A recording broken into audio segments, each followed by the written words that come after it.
The Euros are on in Germany and fully underway. So today we're talking about mass arena attendance, and I just wanted to ask yourselves, as sustainability experts, what can fans and event organisers do to lower their carbon footprints during these events? Event carbon footprinting can happen on many levels.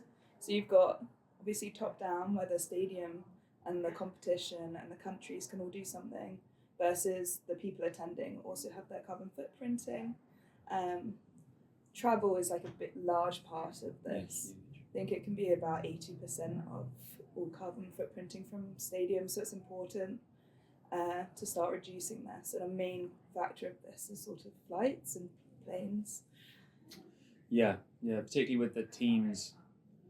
It's easy for things like Euros, where it's sort of more centred, but the constant going from one country to another country on a single plane, each team having their own plane, does add up. Mm-hmm. And I guess it's difficult. A lot of stadiums aren't based in towns; they're based sort of away, and the only real way is to get there by car. There are some stadiums that are starting to bring in coaches and things, and that's sort of particularly for major fans. That's been happening for a while, but it sort of needs more. And I don't know if have you ever seen those photos of where they show the stadium and then they show the massive car parks? Yes. It's 3-4 times the size. It takes so much land. Yeah, I guess the other way, there's also the operations of the business above the stadium. It's not all just the stadium. There's a lot of things we don't see, I guess. So it's a good place to start there as operationally, and then look at the stadium as an individual. You were talking earlier about Germany. Yeah, the UEFA has done some quite cool things of taking this a bit forward. So in terms of people attending the matches, if they have a ticket, you're getting free public transport and then also discounted interrailing, which works really well for Europe.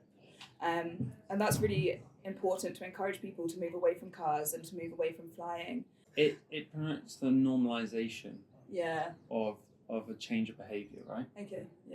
That's the sort of thing. It's it getting people to associate a positive experience going to football and having a great time with taking the train and not thinking, I'm just going to jump in the car. Then starts normalising taking the train, taking the coach, etc. And it makes it more comfortable for people to make those changes elsewhere in their lives. Yeah, definitely. But I think this needs to be sort of led by the teams and by the other people in the tournament. So all the teams flying in, I think it's only Germany and Switzerland who have taken no-fly policies for the starter matches. And I think they kind of need to follow suit and use public transport, use coaches to reduce their own carbon footprint as well. Particularly in Europe, where on the continent, trains are generally really good. Yeah. So it's using the quality services that are already there. I guess there are other positive changes. So with a lot of stadiums have changed from having disposable cups to reusable cups. It doesn't feel like a big thing. If you have to think about the tonnage of waste that was being produced just by these cups, that's gone, and that actually does make a big difference over time. And I think some stadiums do really well in sort of engaging the fans with this. I know, Twickenham, for example, you can have the give back scheme. You can receive given £1, take the £1 back. Which kind of encourages people to collect the cups afterwards and has a positive behavioural change to do with it as well. Yeah, that's that thing, man. There's still work to do. You still need to look at where these big sponsors that maybe have not such a great ethical, sustainable background. Yeah.